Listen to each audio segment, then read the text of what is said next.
서울 동작구의 한 대형 병원.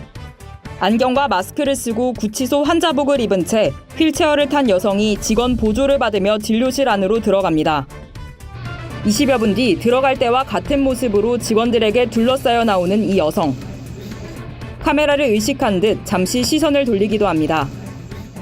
구치소에 수용 중인 김건희 여사가 병원을 찾은 모습입니다. 지난달 12일 서울 남부구치소에 수용된 뒤 김 여사의 모습이 공개된 건 이번이 처음입니다. 구속 필요성 주장에 대해서 어떤 입장이신가요? 한 달여 만에 포착된 김 여사의 왼쪽 발목에 전자발찌가 채워져 있고 수갑을 찬 것으로 추정되는 손은 담요로 가려져 있었습니다. 김 여사 측은 극심한 저혈압으로 인해 구치소 관내병원에서 외래 진료를 받았다고 설명했습니다.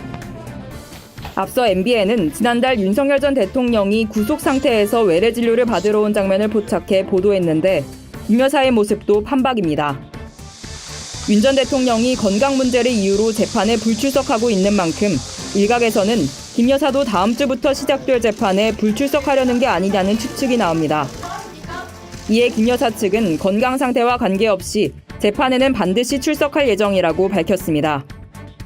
윤 전 대통령과 김 여사가 병원에서 찬 전자발찌의 경우 지난 2023년 윤석열 정부 당시 구치소 수용자가 외부 병원에서 도주하는 사태가 벌어지면서 착용이 의무화됐습니다.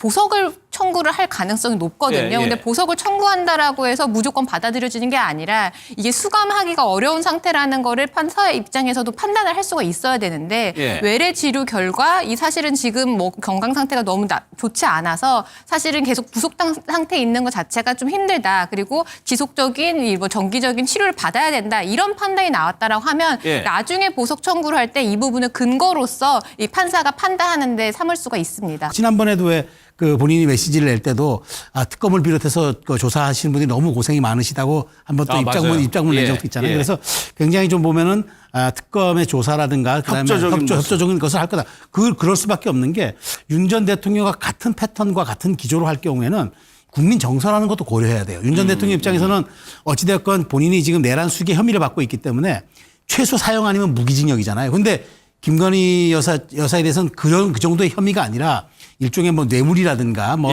이런 이제 말하자면은 좀 개인에 관련된 그런 부분들이기 때문에. 윤석열 대통령이 먼저 외래 진료를 받았고 이제 김건희 여사도 보라매 병원에서 외래 진료를 받았습니다. 저 장면을 보면 뭐 심평 변호사가 김 여사가 지금 뭐 뼈만 남았다 이렇게 주장을 하고 있지만 저 외견상으로는 일단 얼마나 건강이 안 좋은지는 판단이 힘들긴 합니다. 그렇죠. 뭐 우리가 또 주변 일상을 좀 돌아보면 겉으로는 멀쩡해도 사실 속으로 아프신 분들이 많이 있기 때문에 저희가 이제 저런 모습만 보고는 판단을 할 수가 없겠다.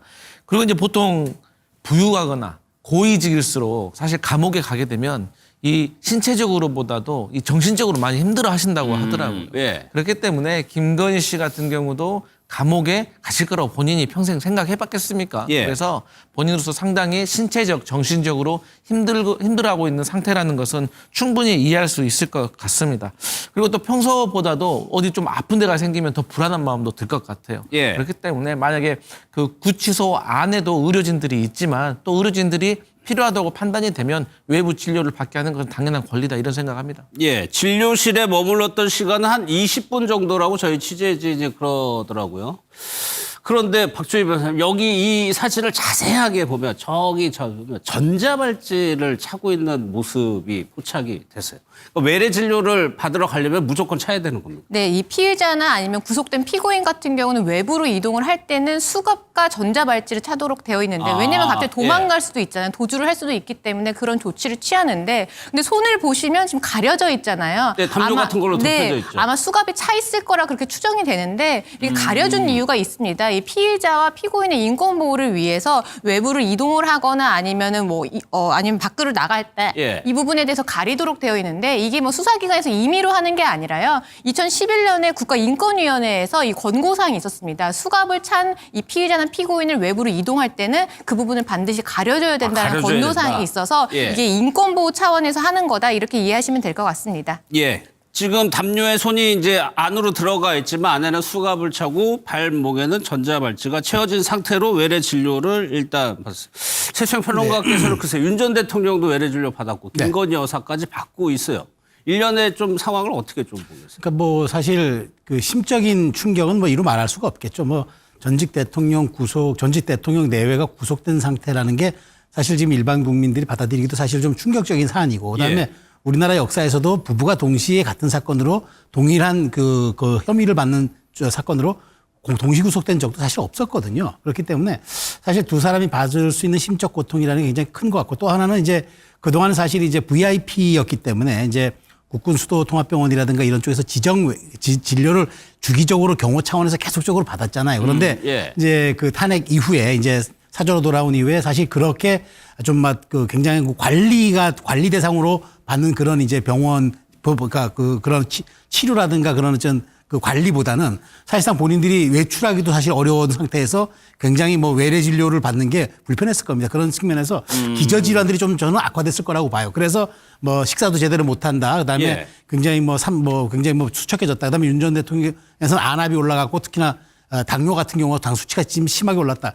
이런 부분들이 있기 때문에 저는 앞으로 이 전직 대통령 내가 수사와 재판을 받으면서 저렇게 외래 진료를 받는 풍경이 낯설지가 않을 것이다. 앞으로는 앞으로 계속 윤 전 대통령과 김 여사는 이런 부분들이 이제 앞으로 공개가 되겠지만 예. 그 재판 과정에서 얼마큼 본인들의 건강 상태가 변수로 나타날지 이 부분은 아마 재판부나 수사팀들도 아마 잘 들여다볼 것 같습니다. 그럼 박 변호사님, 저 외래 진료의 결과에 따라서 김건희 여사의 신병에도 영향을 미칠 수 있는 거예요? 네, 충분히 미칠 수가 있습니다. 왜냐하면 지금 이 보석을 청구를 할 가능성이 높거든요. 예, 예. 근데 보석을 청구한다라고 해서 무조건 받아들여지는 게 아니라 이게 수감하기가 어려운 상태라는 거를 판사의 입장에서도 판단을 할 수가 있어야 되는데 예. 외래 치료 결과 이 사실은 지금 뭐 건강 상태가 너무 좋지 않아서 사실은 계속 구속 상태에 있는 것 자체가 좀 힘들다. 그리고 지속적인 이 뭐 정기적인 치료를 받아야 된다. 이런 판단이 나왔다라고 하면 예. 나중에 보석 청구를 할 때 이 부분을 근거로서 이 판사가 판단하는데 삼을 수가 있습니다. 그것도 뭐 단순히 아프다고 해가지고 참작해 주진 않겠죠. 그렇죠. 그렇다고 하면 사실 모든 피고인들이 구속된 피고인들 다 아프다고 그렇죠. 할 텐데 네. 이게 과연 이 구속을 수용할 수 있는 정도로 어려운 정도로 이게 사실은 쉽지 않다. 이런 부분까지 판단이 되어야 되기 때문에 예. 이게 판사 입장에서 단순히 건강이 안 좋다. 이런 게 아니라 실제로 이런 단체 생활하는 게 쉽지 않다. 아니면 지속적으로 아니면 입원을 통해서 치료를 받아야 된다. 이런 정도까지 이르러야지 판사가 보석에 대한 이 석방을 할 것 같습니다. 예. 최수현 변호사, 그러면 윤 전 대통령은 아예 오늘도 재판에 나가지 않아서 뭐 10번째였나? 그렇게 보도를 본 것 같은데 네. 김건희 여사와 윤 전 대통령이 약간 조금 전략이 네. 다른 것 같기도 하고. 그렇죠. 이제 그 윤 전 대통령 입장에서는 아마 절대적으로 여기에 대해서는 아마 앞으로도 응하지 않을 겁니다. 왜냐하면 불법 수사, 그다음 불법 수사에 모든 자기들 연행하고 조사 과정들이 이제 전부 이게 불법으로 규정이기 때문에 안 하는데 김 여사는 좀 다를 것 같아요. 왜냐하면 어찌됐건 굉장히 그 협조적으로 하면서 지난번에도 왜 그 본인이 메시지를 낼 때도 특검을 비롯해서 그 조사하시는 분들이 너무 고생이 많으시다고 한번 또 입장문 낸 적도 있잖아요. 예. 그래서 굉장히 좀 보면은 특검의 조사라든가 그다음에 협조적인 것을 할 거다. 그럴 수밖에 없는 게 윤 전 대통령과 같은 패턴과 같은 기조로 할 경우에는 국민 정서라는 것도 고려해야 돼요. 윤 전 대통령 입장에서는 어찌됐건 본인이 지금 내란 수계 혐의를 받고 있기 때문에 최소 사형 아니면 무기징역이잖아요. 근데 김건희 여사에 대해서는 그 정도의 혐의가 아니라 일종의 뭐 뇌물이라든가 뭐 예. 이런 이제 말하자면은 좀 개인에 관련된 그런 부분들이기 때문에 할 수 있는 한은 최대한 협조해서 형량을 낮춰야 되겠다. 풀리박에 있는 전략은 아니지만 협조해서 한다는 건 아니지만 최소한 본인이 방어권 차원도 충분히 행사하되 혐의를 최대한 소명함으로써 본인이 받을 수 있는 형량은 최대한 낮추는 게 맞겠다. 윤 전 대통령 입장에서는 우리 흔히 하는 표현대로 청명해 주거나 한식해 주거나 그러니까 이게 뭐 워낙 센 거니까 차라리 불법으로 규정하고 정치 재판으로 몰아가는 게 전략적으로 유리하다고 판단할 수 있지만 김 여사는 16개 혐의에다가 예. 그렇게 갔을 경우에는 더 국민 정서도 정서지만 받아들일 수 없는 형량이 나올 수가 있기 때문에 아마 예. 그런 부분에 대해서 김 여사는 아마 그 굉장히 좀 로우키 전략, 낮은 자세로 하는 전략을 택한다고 저는 봅니다. 알겠습니다. 어제 한 언론사에서 김건희의 모습을 오랜만에 포착을 했는데요. MBN이라고 합니다. MBN 단독이었는데 외부 병원에서 저혈압 진료를 받았어요. 그거 영상인지 뭐 이제 사진인지 그거를 좀 보고서 와서 얘기 나누겠습니다.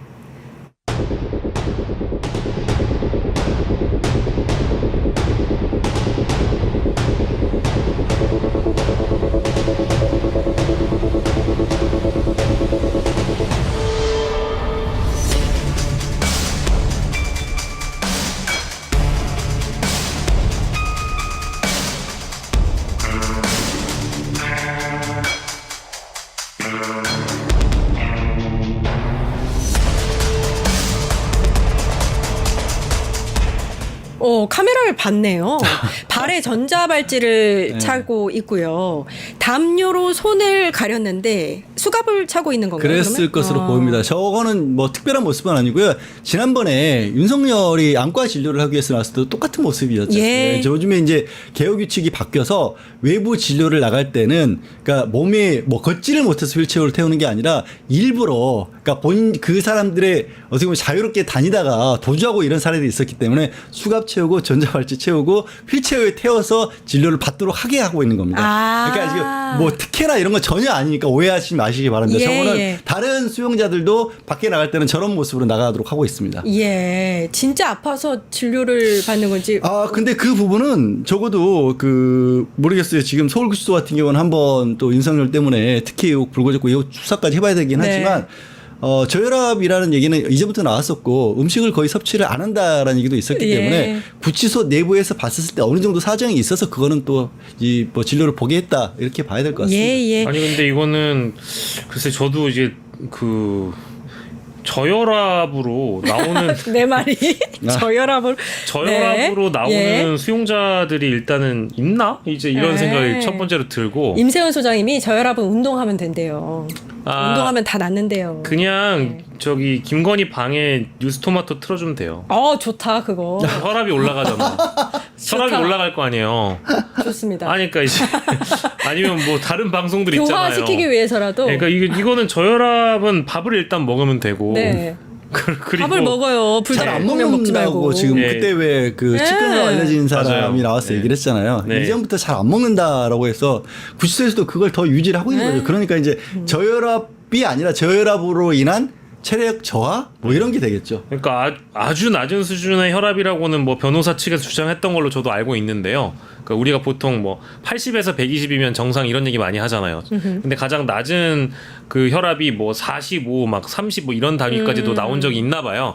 그런 거를 얘기를 하는 건 알겠는데 저혈압이라고 해가지고 외부 병원 진료를 허용하는 경우가 일단은 상대적으로 다른 수용자들하고 비교해봤을 때 있었는지 잘 모르겠고 저는 그런 케이스를 일단 들어본 적이 거의 죽을 정도가 돼야 간대요. 들어본 적이 없고요. 뭐 이제 남편의 케이스와는 비교했을 때 남편은 이제 눈에 해당하는 부분이 있는 거니까 실명의 위기다 어쩐다 해서 그거는 뭐 그것대로 뭐 구치소 내부의 의무실에 눈을 정밀하게 볼 수 있는 기계라는 거는 사실 없을 수도 있는 거니까. 근데 저혈압은 사실 잘 이해가 안 되고요. 그리고 부창부수라는 생각이 드는 게 이 사람들이 왜 이러는지 보면 윤석열도 지금 건강상의 이유로 재판을 불참하고 있잖아요. 예. 그러면 이제 그 김건희도 뭐 특검의 조사라든지 앞으로 있을 자신의 재판을 대부분 이제 건강상의 사유로 불참하려고 하는 뭐 이제 전초전 아닐까 이제 이런 생각이 들었고 MBN이라는 언론사가 이런 걸 잘하나 봐요. 지난번에 윤석열도 사실은 MBN 했던 걸로 그랬었어요? 제가 기억이 나거든요. 외부 병원 진료 전문이군요. 예. 예, 보람의 뭐 아무튼 병원. 발찌나 뭐 이런 걸 가지고 전혀 안타까워할 수 없고 국민을 우롱한 자들의 처참한 말로라고 저는 봐서 뭐 저거야 뭐 당연한 조치니까. 우리 오늘 특검 취재를 열심히 하고 있는 유선희 기자를 모신 이유가 있는데 우리 김건희 씨가 이제 구속이 된 다음에 지금까지 알려지지 않은 에피소드가 있다고 해서 불렀습니다. 어떤 에피소드가 있는 겁니까 이게? 그러니까 김건희가 그 두 마디가 이제 김건희를 좀 보여주는 어떤 단면이 됐던 발언이 있어서 발언이 네. 취재 기사로는 담지 않았지만 여기서 말을 하려고 하는데 단독이죠, 특종이고. 네. 그러니까 그때 김건희의 그 영장 심사 때 사실 반클 목걸이가 아예 아무도 알려지지 않은 게 드러났고 그렇죠. 방클린펜 앞에 목걸이. 김건희도 그거를 이제 사실상 이해하지 대비를 하지 못했다가 이제 발견이 된 거잖아요. 근데 그리고 나서 저희가 그게 나오니까 당연히 구속 발부는 거의 100%가 영장 발부 맞고 100%다. 게다가 이렇게 너무 확실하니까 더 일찍 나올 것이다 이렇게 예상을 했는데 의외로 그때 자정이 지나서 나왔었잖아요. 맞아. 예. 근데 그 상황에서 좀 길어지니까 김건희는 약간 희망회로를 돌렸나 봐요. 근데 그래서 본인은 이게 좀 안 될 수 있다라고 생각을 했는지 몰랐지만 일단 지나서 발부가 됐잖아요. 그러니까 이제 교도관들한테 이럴 거면 영장 빨리 치지라고 했다는 거예요. 아, 빨리 치라는 게. 빨리 결과가 빨리 나올 것이지 왜 그러니까 그런 말이죠. 왜 내 희망을 하냐. 그 말에 숨겨진 의미는 그래서 그건 자체는 본인도 이제 조금 희망을 한 거였다라는 이제 좀 그 말이었던 게 좀 흥미로웠고 또 하나는 이제 영장 심사 때 이제 본인이 대비하지 못했던 목걸이가 발견이 되고 나서 다 끝났잖아요. 영장 심사. 그렇지. 그럼 사실 상식적인 사람이라면 내가 그동안 가짜라고 해왔는데 이게 들통이 났구나라고 해야 되는 게 정상인데 그 호송하는 그 분들한테 영장심사 끝나고 호송하는 분들한테 이거 근데 정치적인 수사잖아요 라고 말을 했다고 하더라고요. 그래서 억울하다 끝까지 본인은. 이 특검 수사를 본인이 이제 들통난 거를 반성하지 못할 망정 이제 이 수사를 정치적인 수사라고 이제 프레임을 씌우는 이제 모습을 보고 이제 이 사람은 절대 그 잘못을 뉘칠 만한 사람이 아니구나라는 거가 이제 그 호소하는 아니 저는 유선희 기자의 말을 네. 들으니까 이런 수사를 정치적 수사로 생각한다는 것 자체가 네. 본인과 윤석열이 재임 기간에 했던 모든 수사가 정치적 수사였기 때문에 그런 말을 할 수 있다고 봅니다, 의원님. 그렇지 않습니까? 네. 예, 그런 프레임을 짜는 것 같고 저는 이제 윤석열, 김건희의 행태들을 보면서 뭐 지금 작전이 있는 게 아닌가라는 의심도 자꾸 하고 있어요. 왜냐하면 윤석열이 팬티바람으로 버티고 이러잖아요. 그럼 국민들이 그냥 모질이라고 생각하게 되잖아요. 예? 근데 이제 이게 이렇게 근엄한 목소리로 모질이라고 생각했는데 이런 단어를 너무 되게 느낌이 용어를 제가 좀 충돌하네요. 순화해서 아니 얘기를 너무 하겠습니다. 좋았어요. 예. 네. 그럼 이제 어떤 생각이 드냐면, 그러니까 내란이나 계엄이나 이런 것들도 저 판단력이 없는 인간들이 우연적으로 저지른 것 같은 그런 착각 속에 시민들이 빠질 수가 있어요. 근데 윤석열 절대 바보가 아닙니다. 아닙니다. 사실 검사 중에서도 제일 똑똑할 수도 있어요. 왜냐하면 다른 검사들은 한 번에 사법고시 됐지만 9번인가 봤다는 거 아니에요. 너무 많이 공부해가지고. 공부도 그죠? 원래 네. 검사들은 사법고시 패스하고 난 공부를 안 한대요. 네. 그때부터는. 네. 이 사람은 9배 공부를 했잖아요. 네. 그러니까 9배 똑똑할 수 있어요. 이거 합리적인 추론 아닙니까 이게? 네. 그렇지, 그게 그렇죠. 무슨 네. 얘기냐면 그래서 검찰총장도 되고 대통령도 됐을 거다라고 봅니다. 네. 적어도 내란이나 계엄 정도 할 때는 최소한 윤석열은 그걸 알아요. 자기가 검찰 조직을 술로 장악했다 하지만 사실은 술이라는 게 돈이죠. 계속 술 사서 장악한 거고. 그렇죠. 조직을 장악하는 데는 실력이 중요한 게 아니라 사실은 세력화, 계보 만드는 게 중요하다. 그러면 이 사람 본능적으로 조직과 돈만 있으면 어떤 조직이든지 마음대로 주무를 수 있다는 걸 아는 사람이에요. 그렇네요. 그럼 내란과 계엄하면서 조직과 돈에 대한 준비를 안 했겠느냐. 저는 했을 했겠죠, 거다라고 당연히. 봅니다. 엄청나게 여기에 돈의 흐름들이 바닥에서 옮겨 다녔을 거고 내란 계엄을 통해서 이익을 얻으려는 세력들이 여러 루트로 결합이 됐을 텐데 이 사람들은 지금 빨리 이 국면을 넘어가고 싶어요. 윤석열 하나 바보 만들어놔서 바보들이 아까 모질이가 헛발질해서 이런 일이 벌어진 거고 걔네한테 모든 책임 떠넘기고 한 20명 정도 기소되고 넘어가고 자기들은 안전하게 숨어서 자신들의 네트워크를 유지하겠다라고 생각할 수 있다. 네. 이게 저의 합리적인 의심이거든요. 그러니까요. 그래서 윤석열한테 가서 코칭을 할 거예요. 형량을 줄이려면 팬티바람으로 자꾸 이런 거 하고 해가지고 멘탈에 문제가 생겼다라고 하는 이미지를 만들어야 나중에 형량도 줄일 수 있다 이런 걸 하고 그걸 또 가지고 자기들은 쇼를 하고 윤석열 입장에선 바닥 세력이 살아있어야 나중에 자기가 사면받을 수 있는 기회가 올 것이라고 생각할 수도 있고. 그나마. 그렇죠. 그래서 저는 그 말에 속으면 안 되고 이 수면 밑에 있는 세력들. 그 세력이 조용히. 구체적으로 어떤 세력이라고 추정하시는데요? 저는 이제 하나씩 드러나는 게 통일교도 드러나고 있는 거잖아요. 통일교. 통일교를 사람들이 우습게 알고 신흥종교라고 보지만 아닙니다. 통일교는 일본을 주무른 세력이에요. 일본에 가서 조선인이 만든 종교가 자민당을 쥐락펴락했잖아요. 오죽 하면 아베 전 수상이 통일교 때문에 죽었고 들리는 얘기는 자민당 내 보좌진 중에 150명 이상이 통일교 사람들이라는 거 아니에요. 그 정도로 일본 정치까지 주물러 본 사람들이 대한민국 와서 정치를 딱 틀어지면 종교를 확 키우고 비즈니스 키우는데 아무 문제 없다라는 걸 몰랐을 리가 없거든요. 누군가는 통일교, 신천지, 극우종교, 그다음에 성우회 같은 억울하게 쫓겨났다라는 망상 속에 빠져있는 전직 장성들까지 다 링크를 해서 그렇습니다. 계엄 내란했고 네. 자신들의 국가를 만들려고 했을 건데요. 그러니까 이제 이 세력들을 다 찾아내지 않으면 계엄이나 내란 시도가 본인도 그렇게 생각할 거예요.